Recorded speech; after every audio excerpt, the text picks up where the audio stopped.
Morning everyone, this is Paper 2 Faculty Simran. I welcome you all once again on our platform Achieve CAPF. ठीक है, and as I promised कि हम how to right series पूरी प्रचंड प्रहार के under लेके आ रहे हैं, है ना. This is the fourth lecture related to your argument writing. ठीक है, इससे पहले के 3 लेक्चर्स में हमने क्या सीखा? हमने सीखा एसे राइटिंग के बारे में.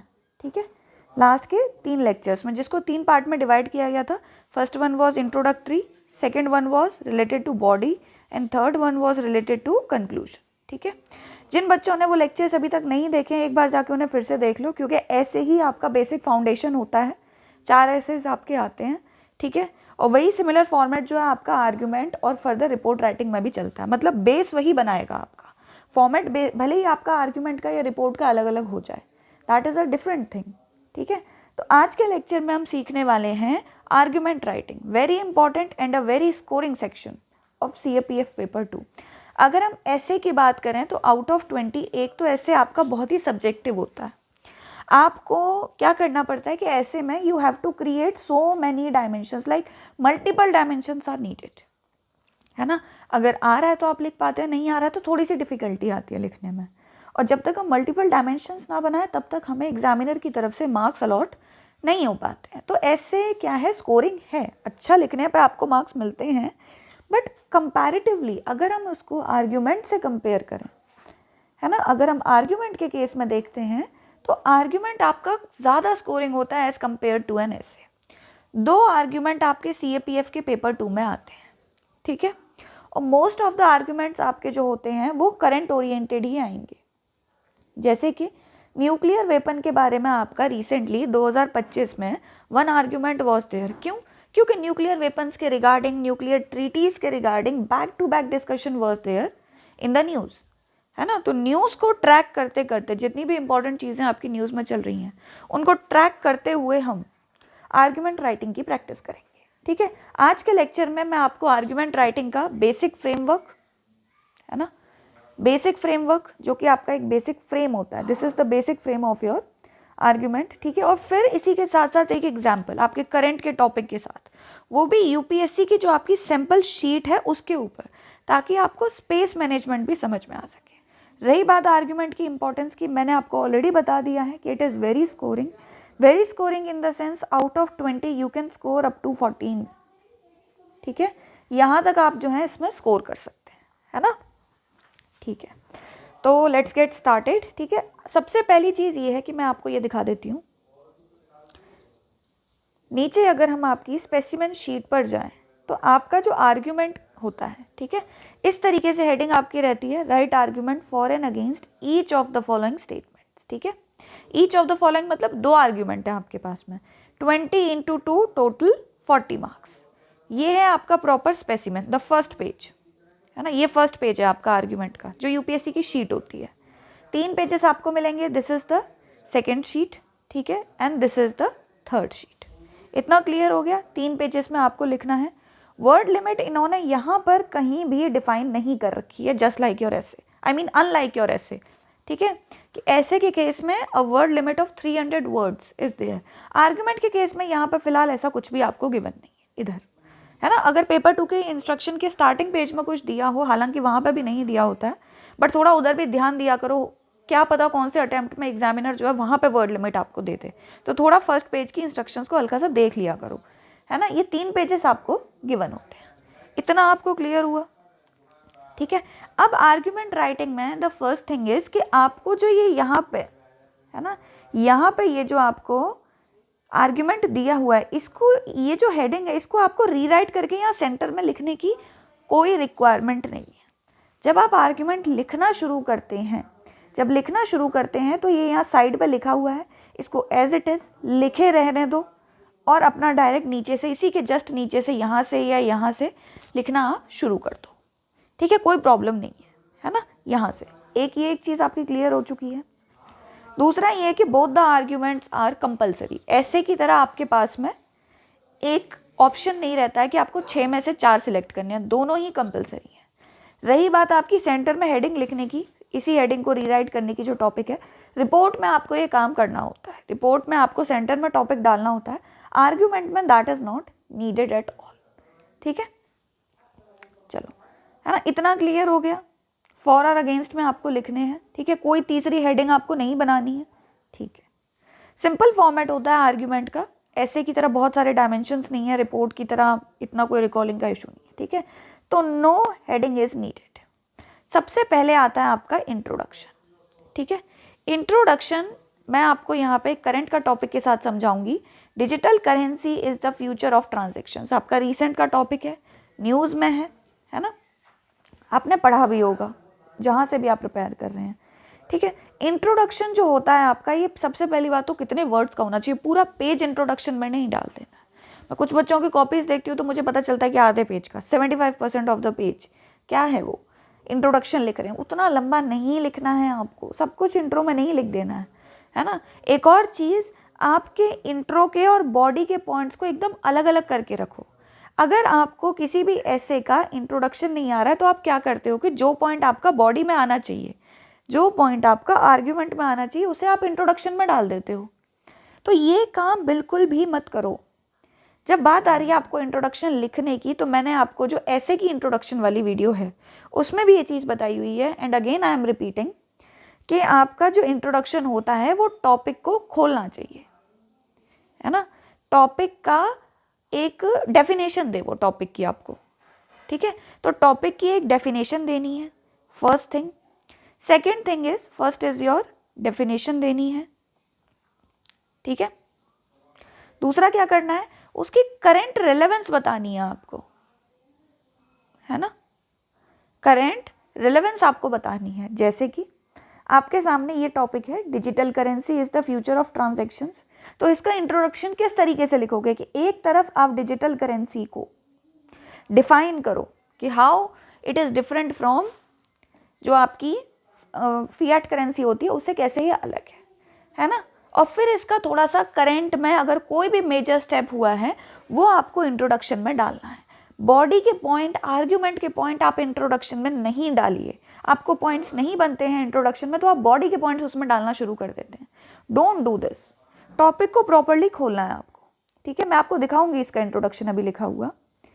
नेक्स्ट पॉइंट इज इंट्रोडक्शन में ही कि आपका 30 से 40 या मैं बोलूँ 40 से 50 लास्ट है आपका 45 to 50 वर्ड्स तक, है ना।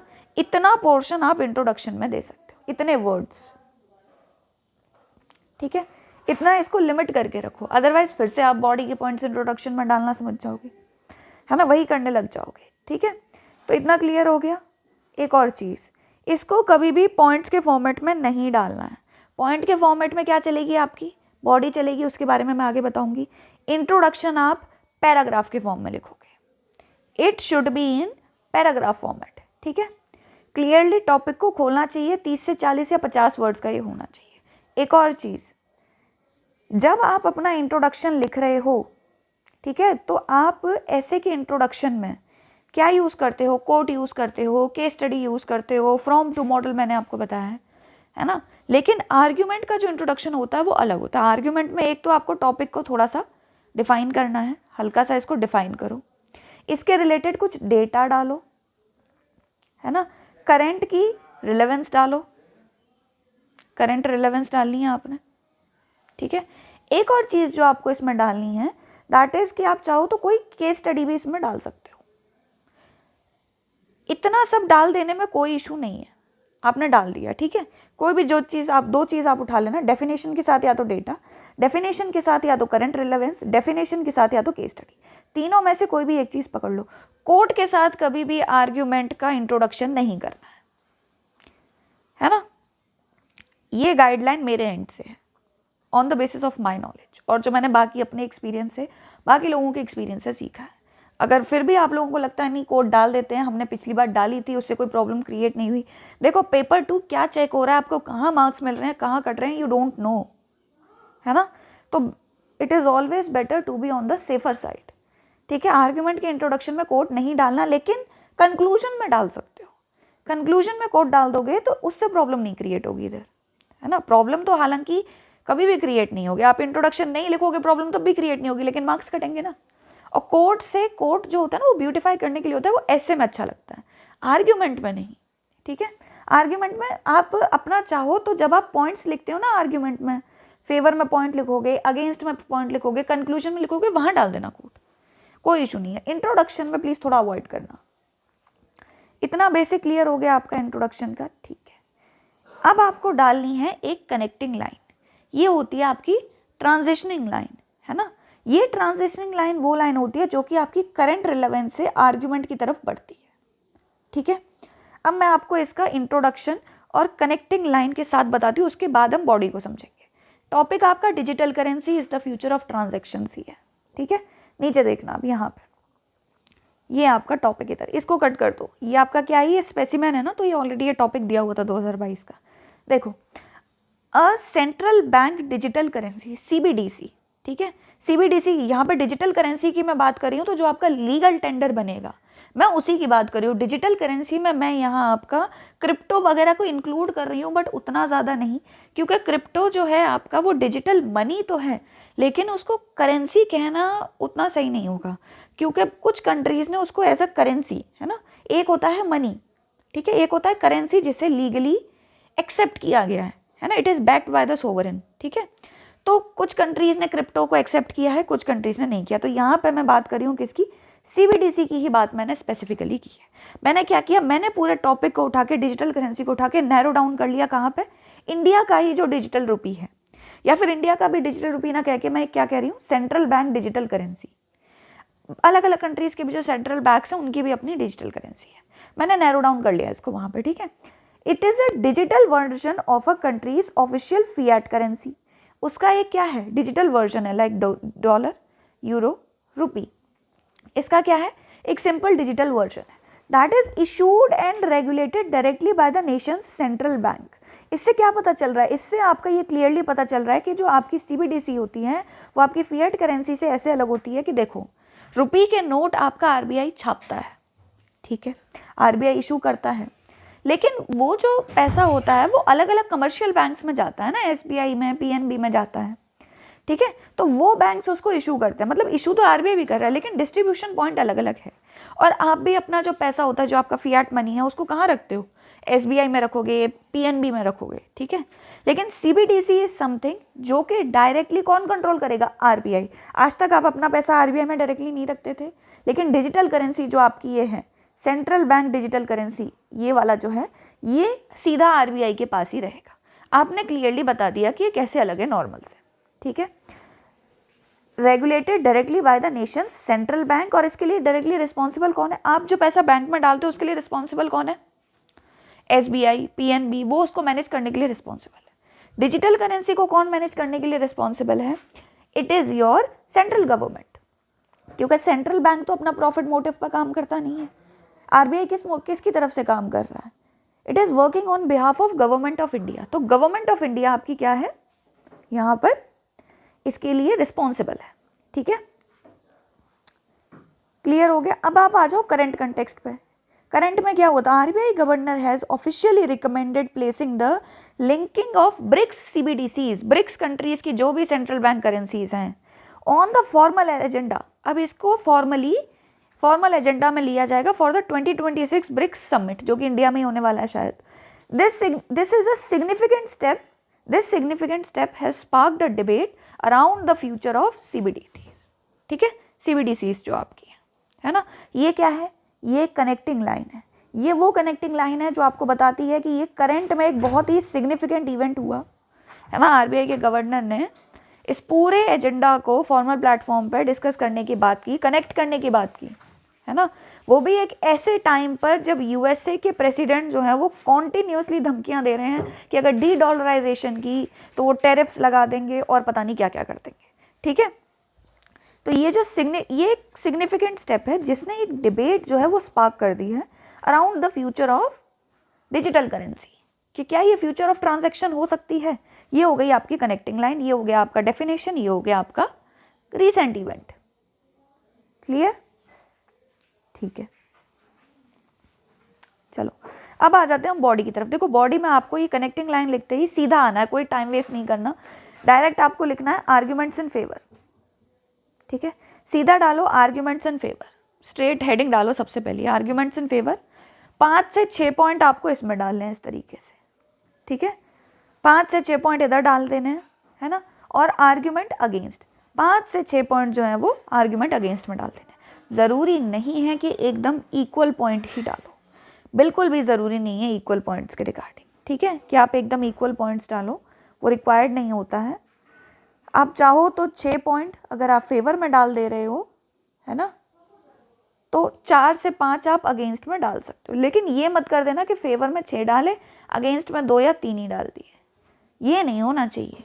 जो फेवर में आ रहा है या फिर जो अगेंस्ट में आ रहा है उसका कम से कम 80% उसके ऑपोजिट साइड पर प्रेजेंट होना चाहिए, तब जाके आप अनबायस्ड दिखोगे। और आर्ग्यूमेंट राइटिंग में कुछ और 2 से 4 चीज़ें ऐसी हैं जो आपको अपने साइकोलॉजिकल लेवल पे ध्यान में रखनी है। फर्स्ट इज कि you have to remain unbiased, है ना, अनबायस्ड, खास करके जब बात आ जाती है ना पॉलिटिकल मुद्दों पे, ठीक है, जो पॉलिटिकल मुद्दे होते हैं, जैसे कि आपका ये टॉपिक है farmer protests are politically motivated, तो वो पॉलिटिकल मुद्दा आ गया। एक और चीज़ याद रखना, आर्ग्यूमेंट आपका मोस्टली पॉलिटिकल मुद्दे पे या जियोपॉलिटिक्स का जो टॉपिक होता है ना, पॉलिटिक्स एंड जियोपॉलिटिक्स, इन्हीं पे मोस्टली आर्ग्यूमेंट्स आपके आते हैं, क्योंकि ये आर्ग्यूमेंटेटिव इन नेचर होते हैं, है ना, ठीक है ना। तो क्या होता है आपका, farmer protests are politically motivated, ये आपका टॉपिक है। इमोशनल नहीं हो जाना है ऐसे टॉपिक को देख के, है ना, तो अनबायस्ड रहना है, कंट्रोल योर इमोशंस, है ना, कंट्रोल योर इमोशंस, ठीक है, ध्यान रखना इन चीज़ों का। अनबायस्ड, इमोशंस कंट्रोल्ड, सभी पॉइंट्स में थोड़ा बराबर बराबर का वेट डालना, है ना। जैसे मैंने यहाँ पे ये कुछ पॉइंट्स आपके आर्ग्यूमेंट इन फेवर डाल रखे हैं, तो आप देख रहे होंगे कि इनमें से कोई भी पॉइंट बहुत ज़्यादा ये नहीं है कि मैंने इस एक पॉइंट को पकड़ा और इसको यहाँ से लेके यहाँ तक इसका एक्सप्लेनेशन तान दिया और फिर इस वाले का यहाँ सिर्फ 2 लाइन लिखी। सब में ऑलमोस्ट सेम है, लगभग बराबर सा ही डालो, ठीक है। और ज़्यादा बहुत ज़्यादा पॉइंट्स नहीं बनाने हैं, 5-6 से ज़्यादा 8-10 पॉइंट बनाने मत चले जाना। इंडिविजुअल पॉइंट को एक्सप्लेन ज़्यादा करना, इंडिविजुअल पॉइंट को डिफेंड ज़्यादा करना, उसमें डेटा डालना, केस स्टडी डालना, ठीक है ना। अब अनबायस्ड रहने का एक और मुद्दा ये है, कल को मैं रिजर्वेशन पे कोई टॉपिक दे दूँ, कल को मैं कास्ट सेंसस पे आपको कोई टॉपिक आ जाए, मैं क्या एग्जामिनर देते, तो जो बच्चे जनरल कैटेगरी के उनका व्यू कुछ और होगा, रिजर्व्ड वालों का व्यू कुछ और होगा, तो ये वेरिएशन है, ये आपके अपने कुछ हैं, ठीक है। अगर आपको अपना पॉइंट भी लिखना है, अपना भी कुछ डालना है, तो लैंग्वेज ऐसी यूज़ करना कि वो अनबायस्ड दिखे, ठीक है। और ये मत कर देना कि अगर आप किसी टॉपिक के फेवर में हो, मान लो, है ना, आप किसी टॉपिक के फेवर में हो, तो फेवर में आप स्ट्रॉन्ग पॉइंट लिख दो और अगेंस्ट में आप वीक पॉइंट्स डाल दो, वो भी एग्जामिनर को अलग से दिख जाता है। पॉइंट्स जो होने चाहिए ना, वो दोनों ही तरफ थोड़े से स्ट्रॉन्ग होने चाहिए, दोनों तरफ से आप सोचो, ठीक है। आपका अपना जो भी पर्सनल व्यू है उसको थोड़ा सा साइड करके दूसरी तरफ भी उतने ही स्ट्रॉन्ग पॉइंट सोचने हैं, ठीक है। अब मैं बॉडी के कुछ पॉइंट्स आपको दिखा देती हूँ सेम ही टॉपिक पे। देखो, आर्ग्यूमेंट्स इन फेवर, सारे points I will not explain, क्योंकि ये वीडियो आपको डिजिटल करेंसी पढ़ाने के लिए नहीं बनाई गई है ना। आपको जस्ट एक चीज़ समझनी है कि पॉइंट्स एक्सप्लेन कैसे करने हैं, है ना। मैंने यहाँ डाले 1 2 3 4 6 पॉइंट्स, और 6 के 6 पॉइंट्स जो हैं वो मैंने लगभग बराबर से एक्सप्लेन कर रखे हैं, है ना। ये एक चीज़ है, इसको अंडरलाइन कर लेना आर्ग्यूमेंट इन फेवर को, ताकि अलग से दिख जाए। फिर आपको बनानी है सब हेडिंग्स। सब हेडिंग्स बहुत ज़रूरी होती हैं आपकी, क्योंकि एग्जामिनर की आइज़ को जो है वही कैच करती हैं, लेकिन उसको बहुत ज़्यादा क्रिएटिव बनाने में अपना समय बर्बाद मत करो, सिंपल लैंग्वेज में करो। कीवर्ड्स दिखने चाहिए बस। और ये कीवर्ड्स सब कहाँ से पढ़ोगे आप? न्यूज़ में जो कुछ भी पढ़ते हो, जो भी आप अपने कंटेंट में पढ़ रहे हो, वहाँ से कुछ इंपॉर्टेंट कीवर्ड्स होते हैं, ठीक है, उनको यूज़ करो। ज़्यादा हाई फाई पोएटिक वर्ड्स वो सब लगाने की कोई ज़रूरत नहीं है, शशि थरूर नहीं बनना आपको, है ना, ठीक है, समझ गए। देखो, एक्सट्रीम एफिशिएंसी, अब आपकी जो सेंट्रल बैंक करेंसी है वो क्या है, वो काफ़ी एफिशिएंट है। मैं ये नहीं बताऊंगी कि वो कैसे एफिशिएंट है, क्या है, ये नहीं पढ़ाना, मैं सिंपली इसको रीड कर देती हूँ कि एक्सप्लेन कैसे करना है आपको थोड़ा डिटेल में। Traditional bank transfer involves multiple hopes between institutes, ठीक है, बहुत सारे इंस्टीट्यूट्स पर वो कनेक्ट करते हैं। डिजिटल करेंसी जो होती है वो सिंगल लेजर पे ही आपकी सेटल हो जाएगी, आरबीआई बैक्ड रहेगी, आरबीआई ही कंट्रोल कर रहा है, तो आरबीआई जो आपकी पेमेंट होती है वो इंस्टेंटली सेटल हो जाएगी। कुछ केसेस में क्या होता है, आपकी ट्रांजैक्शंस जो हैं वो 2 से 3 दिन तक लेती हैं। क्यों? क्योंकि मल्टीपल जगह पे हॉपिंग होती है आपकी ट्रेडिशनल सिस्टम में। तो क्या है ये, settle instantly on a single ledger, drastically reducing the time and the cost of moving money globally, throughout the country भी एंड ग्लोबली भी। किसी दूसरी कंट्री के साथ अगर आपको कोई ट्रांजैक्शन करनी है तो उसमें तो 1-1 हफ्ते का भी टाइम कहीं कहीं लग जाता है, ठीक है। तो ये क्या है, ये एक्सट्रीमली एफिशिएंट है। सिंपल वर्ड्स में मैंने एक्सप्लेन कर दिया, है ना। इससे पहले एक और चीज़ देख लो, यहाँ टॉपिक पड़ा हुआ है तो इंट्रोडक्शन जो है वो इतने में ही खत्म कर देना है, यहाँ तक ड्रैग मत करना इंट्रोडक्शन को, ठीक है। स्पेस मैनेजमेंट भी देख लो, इसीलिए मैंने यूपीएससी की शीट देखी है आपको। यहाँ तक आपका इंट्रो, यहाँ से फेवर के पॉइंट शुरू, अगले पेज के हाफ पोर्शन तक फेवर के पॉइंट जा रहे हैं, हाफ से थोड़ा कम तक, फिर नेक्स्ट पेज से आर्ग्यूमेंट के पॉइंट शुरू, ठीक है, वो नेक्स्ट पेज के 75% ऑफ द पोर्शन तक जा रहे हैं, उसके बाद लास्ट में आपका कंक्लूजन, ठीक है।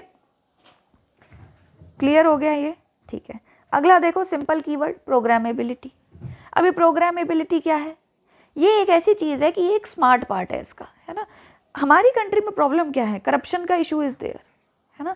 जहाँ जिस चीज़ के लिए पैसा भेजा जाता है, पैसा उससे डाइवर्ट होकर कहीं और ही चला जाता है, ठीक है। तो इससे क्या हो सकता है, इससे क्या होता है, आपका जो डिजिटल करेंसी होती है वो टोकन के फॉर्म में चलेगी और वो क्यूआर कोड को स्कैन करके चल सकती है, बार कोड को स्कैन करके चल सकती है, ठीक है। उसको ऐसे एनक्रिप्ट किया जा सकता है कि वो एक स्पेसिफिक काम में ही ट्रांसफ़र होगी, अदरवाइज नहीं होगी। तो इसका तरीका क्या है, फॉर एग्जाम्पल गवर्नमेंट इससे क्या कर सकती है, गवर्नमेंट जो अपना लीगल टेंडर उठाती है, ठीक है, पीडीएस सिस्टम में पैसा देती है, डायरेक्ट बेनिफिट ट्रांसफर देती है, परेशानी क्या होती है, मनी कहीं और डाइवर्ट हो जाता है।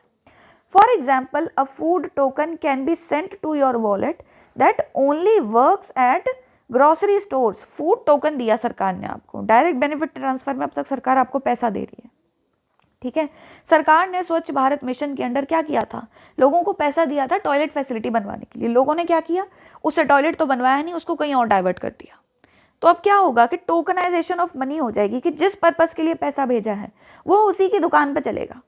That only works at grocery stores preventing it from being spent on other items. Again you have explained it, ठीक है। आगे के और पॉइंट्स देख लो। लैंग्वेज पे भी ध्यान देना कि बैलेंस्ड है। रिड्यूस्ड फिजिकल कॉस्ट, प्रिंटिंग की कॉस्ट आती है, ट्रांसपोर्टिंग की कॉस्ट आती है, सिक्योरिटी की कॉस्ट आती है आपकी, ठीक है। बहुत ज़्यादा पेड़ वेड़ कटते हैं आपके, तो उससे क्या होता है कि एनवायरमेंटल फुटप्रिंट जो है वो बढ़ता है, ठीक है। तो लॉजिस्टिक्स आपका जो है, एक तो लॉजिस्टिक्स में क्या हो जाएगा, आपका लॉजिस्टिक्स में ईज हो जाएगी और आपका डिफॉरेस्टेशन जो है ये थोड़ा सा रुक सकता है, ठीक है। तो ये चीज़ भी आपको ध्यान देनी है। एनवायरनमेंट वाले अलग अलग डायमेंशन में पॉइंट्स सोचा करो। अब मैं यहाँ आपको ब्रेनस्टॉर्मिंग और पेस्टल अप्रोच नहीं बताऊंगी, क्योंकि वो चीज़ मैं आपको ऑलरेडी कहाँ बता चुकी हूँ, ऐसे की जो बॉडी वाली वीडियो थी उधर बता चुकी हूँ। तो पॉइंट्स ब्रेनस्टॉर्म कैसे करने हैं वो आर्ग्यूमेंट राइटिंग का पार्ट नहीं है, ठीक है, ठीक है। तो printing, transporting, securing, physical cash is expensive, environmentally taxing है ये बहुत, ठीक है। और ऐसे वर्ड्स को क्या करना है, अंडरलाइन करते चलना है इन सबको, ठीक है। Digital currencies eliminate the need for armoured truck, bank vault and paper waste. क्या कर देती है, एलिमिनेट कर देती है इस लॉजिस्टिक्स की नीड को। फिर और क्या है, सरकार के लिए जो ब्लैक मनी था, जो पैसा डाइवर्ट हो रहा था, उसको ट्रैक करना मुश्किल हो रखा था। क्यों, क्योंकि पैसा जो था वो क्या करते थे लोग, कैश एक्सचेंज करते थे, है ना, हाथों हाथ कैश एक्सचेंज किया करते थे। लेकिन जब चीज़ें डिजिटल होंगी तो फिर सरकार एक एक चीज़ को ट्रैक कर सकती है ना। कि while early crypto was associated with anonymity, modern digital ledger जो है, क्रिप्टो करेंसी क्या थी, एनोनिमस थी, डिसेंट्रलाइज थी, वेरियस लेजर से कंट्रोल होती थी। यहाँ क्या है, डिजिटल लेजर एक है, provide a permanent paper trail making it significantly easier to track money laundering, large scale tax evasion, कि पैसा जा कहाँ रहा है, कहाँ से कहाँ वो ट्रांसफर हो रहा है, ठीक है। इस तरीके से क्लियर हो गया आपको। इसमें सरकार को फ़ायदा क्या है कि अगर कोई भी गवर्नमेंट का ऑफिशियल है ना, वो ब्लैक मनी वगैरह लेता है, तो सरकार क्या करे, एक एग्जाम्पल मैं बता रही हूँ कि सरकार जब आपको गवर्नमेंट एम्प्लॉयज़ को सैलरी देती है तो वो डिजिटल मनी के फॉर्म में दे दे, है ना। अब इससे क्या होगा, सरकार इस चीज़ को ट्रैक कर लेगी कि आप अपने बेसिक खर्चे के लिए अपनी सैलरी का कितना कंपोनेंट कहाँ कैसे यूज़ करें। लेकिन आपको अब लग रहा होगा मैम ये तो बहुत ओवर रीच वाला मामला नहीं हो गया कि मतलब प्राइवेसी ही पूरी चली जा रही है ना। ये पॉइंट आपका आ जाएगा अगेंस्ट में कि एक एक चीज़ को अगर सरकार ट्रैक करेगी कौन सा पैसा कहाँ मूव हो रहा है, तो ये तो मतलब लोगों की प्राइवेसी के अगेंस्ट है बिल्कुल ही, है ना। तो अगेंस्ट वाला पॉइंट यहीं से बनना शुरू हो गया। यहाँ हमने एनवायरनमेंट की बात की, ठीक है, कि पेड़ बच जाएंगे, लॉजिस्टिक्स वगैरह बच जाएगा, लेकिन दूसरी तरफ अगर आप डिजिटल करेंसी को ऑपरेट करोगे तो बहुत सारी इलेक्ट्रिसिटी भी तो चाहिए, है ना, ठीक है। डिजिटल करेंसी को यूज़ करने के लिए हर वक्त आपका जो पावर सिस्टम है, जो पावर ग्रिड है, वो ऑन रहना चाहिए। पावर ग्रिड ऑफ हुआ तो कैसे डिजिटल पेमेंट्स होंगी, ठीक है। इंटरनेट कनेक्टिविटी, टावर्स की पेनिट्रेशन, ऑप्टिकल जो आपका फाइबर होता है उसकी पेनिट्रेशन, ये सब चीज़ें भी तो हैं। तो ऐसे अगेंस्ट में पॉइंट यहाँ से बनाते चलो। फिर देखो क्रॉस बॉर्डर इंटरऑपरेबिलिटी, इसको I am not going to explain, बस समझ जाओ एक एक चीज़ को। This would allow for what? It will allow for near instant settlement of trade and tourism payment. It will reduce the dependence on US dollar by passing the US dollar denominated SWIFT system, and it also provides a financial net. तीन चीज़ों को हमने एक ही point में connect कर दिया कि global landscape में ये कैसे काम कर सकती है। क्रॉस बॉर्डर इंटरऑपरेबिलिटी बढ़ाएगी, कीवर्ड फाइनेंशियल सेफ्टी नेट, ठीक है, de dollarisation, near instant settlement, ये होते हैं आपके कीवर्ड्स। 3 से 4 कीवर्ड्स मैंने अटैच किए और पूरी बात इतना मैं चाहूँ तो इसी पॉइंट में से 3 पॉइंट और बना सकती हूँ, लेकिन आपने एक ही में एक्सप्लेन कर दिया अच्छे तरीके से, ठीक है, अच्छा भी लग रहा है वो पूरा एक्सप्लेन। फिर फाइनेंशियल इंक्लूजन, ठीक है, ये आपके वो एलिमेंट्स हैं जो कि आपको ध्यान में रखने हैं।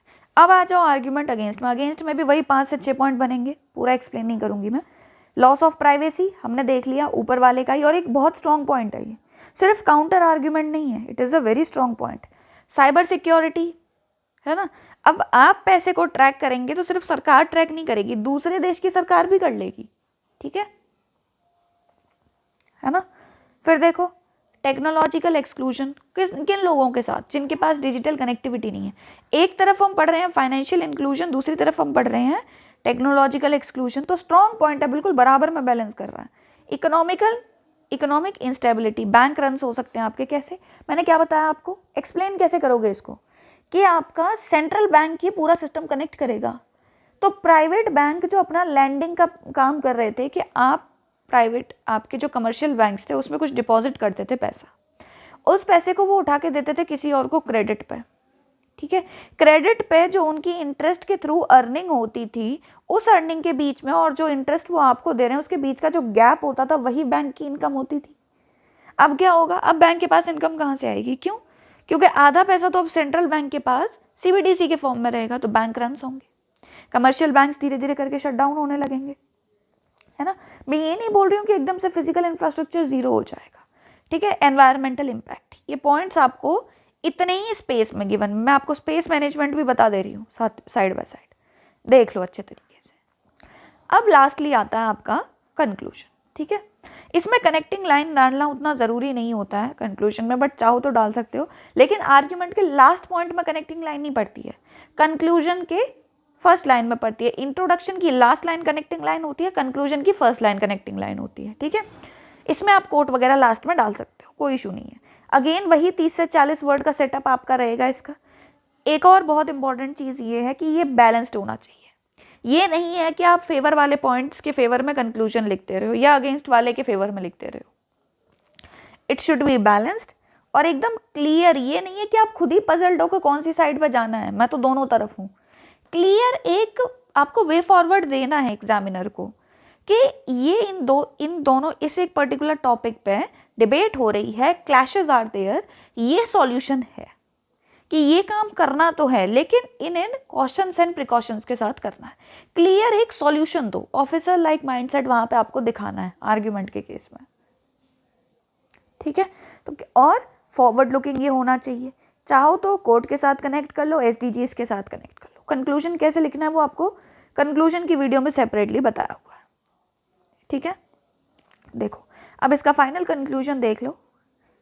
ऑब्वियस ही बात है कि डिजिटल करेंसी जो है वो पूरी तरीके से फिजिकल करेंसी को रिप्लेस नहीं करेगी, इसका एक बहुत अच्छा ब्लेंड हमें बनाना होगा, है ना।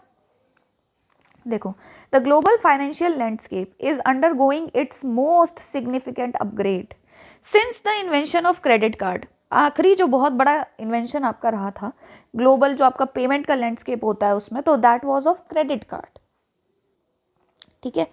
That was a invention of credit card, ये उसके बाद दूसरा सबसे सिग्निफिकेंट है, ठीक है।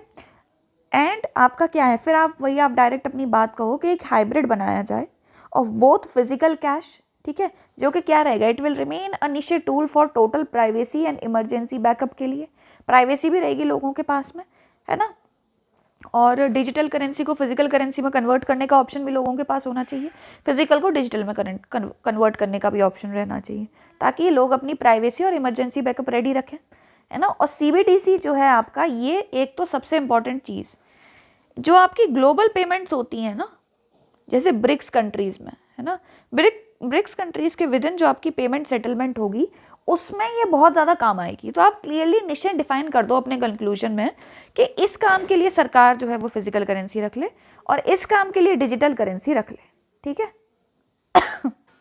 तो इसे एक स्पेसिफिक सेटलमेंट प्रोसेस में आप इसे यूज़ कर सकते हो, ठीक है ना। E-RUPI will become a standard for taxes, salaries, government transparency, और आपका क्या बोलते हैं, ग्लोबल पेमेंट्स के लिए डिजिटल करेंसी जो है वो बहुत अच्छा ऑप्शन है, ठीक है। और लोगों को अपने प्राइवेट जो भी खर्चे वगैरह करने हैं, जो भी स्पेंडिंग करनी है, उसमें वो फिजिकल करेंसी को रख सकते हैं। ये हो गया आपका एक बहुत अच्छा, मतलब बहुत अच्छा, तो आई वुड से कि अ वेल बैलेंस्ड कंक्लूजन, ठीक है, कि आपने एक क्लियर वे फॉरवर्ड दे दिया एग्जामिनर को। चाहो तो कोई कोट वगैरह ऐड कर लो, अदरवाइज नॉट नेसेसरी। तो क्लियर हुआ। इसी के साथ साथ हमारा आर्ग्यूमेंट राइटिंग जो है वो यहीं के यहीं एंड होता है, ठीक है। होपफुली आप सभी लोगों को ये सारी चीज़ें समझ में आ गई होंगी। पूरा आर्ग्यूमेंट राइटिंग का फॉर्मेट आपको ये क्लियर हो गया होगा, दिस इज़ द फॉर्मेट, ठीक है, पूरा ये आपको क्लियर हो गया होगा। If you want a similar video, report writing कैसे करनी है, कैसे रिपोर्ट्स को आइडेंटिफाई करना है, अगर आप चाहते हैं कि इससे रिलेटेड भी अचीव CAPF आपके लिए एक वीडियो लेके आए, how to write a report, तो please do tell me in the comment section, ठीक है। आप कमेंट सेक्शन में बता दीजिए, हम ले आएंगे, है ना। Thank you so much.